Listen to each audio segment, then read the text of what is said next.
And our royal editor is with us in the studio. I mean, the story does develop in different ways, and of course there's a bit of a focus now. Harry has arrived, flew what appears to be very swiftly on getting this news back to the UK, arrived at Heathrow, now at Clarence House. Yes, and it may be that Prince Harry will be staying in the St James's Palace apartments during his visit back to the UK. We don't know the exact details of that, but he landed at lunchtime today. He's headed straight to London and to meet with his father and see his father following that cancer diagnosis and following that telephone call that he received from his father to break the news over the last few days. Our understanding is that after that meeting with Harry, the King and the Queen will then return to Sandringham. They were there over the weekend. They came back to London yesterday for the King to commence his schedule of treatment, a regular schedule of treatment.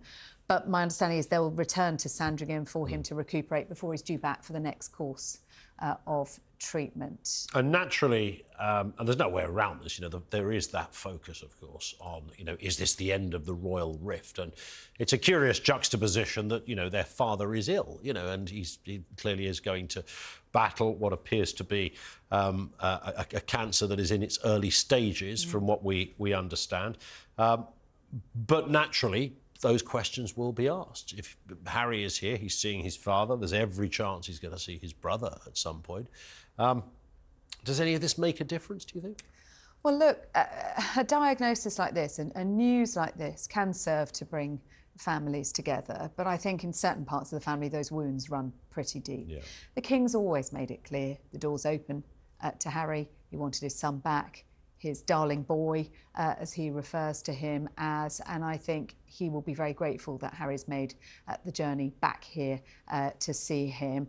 And as for whether it's the right time to be discussing that rift, I don't think that's the priority right now. The priority is on the King, his diagnosis, his treatment and his swift recovery. But for William and Harry, I think it's going to be a very long road ahead. I did notice that Harry got the security that he's been asking for, but this would have been for specific reasons. This was not a private engagement in one respect, and I think you were about to say that always was the case. That's always been the case when he's here on official duties. When he was here for the coronation, for example, he became part of that. Now, of course, he didn't have the 28 days that the Home Office had said he would need to give notice on in order to put together a full security plan. But these are extraordinary circumstances that we find ourselves in and that the royal family find themselves in. And I think it's entirely right that Harry is back and that he's given the security he needs to get from Heathrow Airport to visit his father. Tell us about Clarence House, then, which is where he is. Harry is there. What is the usual purpose of Clarence House? Who normally lives there? Clarence House is the home of the King and Queen Camilla. It was their home when he was the Prince of Wales and she was the Duchess of Cornwall. Buckingham Palace is the office. Now, whether they will move into Buckingham Palace at some point remains to be seen, but it's currently under renovation. And so that has allowed them to stay. That would normally be the plan, That would normally be where they would live. It's never really felt like home to members of the royal family. It's HQ. The Queen always saw Windsor Castle as a home. That's where she would escape to at the weekends. The King, of course, has Highgrove. Clarence House, they are very happy in, but the office is at Buckingham Palace and he moves regularly between the two. Yeah. In terms of updates on this, the palace, they've had a bit of a checkered history with, when they talk to the press, when they don't talk to the press. Some say they've got a lot better at it. I mean, for example, even getting the news last night, it was 6 o'clock. You and I were sitting in the green room upstairs. And actually, we were given a little bit of a heads up that there was going to be a significant announcement in order for broadcasters. About half an hour before, we were aware that something was going to happen. So the palace were very much on this. They haven't always, that's not always been the case, and they've been criticised. No, back in the autumn of 2021, it emerged that the late Queen had an overnight stay in hospital. She'd had to cancel engagements in Ireland, and we hadn't been told about it. And there was a lot of controversy about why that information was withheld. And of course, a lack of transparency leads to greater anxiety and more questions, doesn't it? On this occasion, we know that when the King first received his diagnosis of benign prostate enlargement, they were very upfront and put that information out there. We haven't got all of the details, but actually we got a pretty detailed briefing yesterday, the statement with as much information as they were prepared to put out, even just to reveal the fact that he had a cancer diagnosis is a big shift from the past and what we've seen previously. Well, from what I was reading today, the last time a monarch had a cancer diagnosis, they didn't even tell the monarch. George VI. Yeah.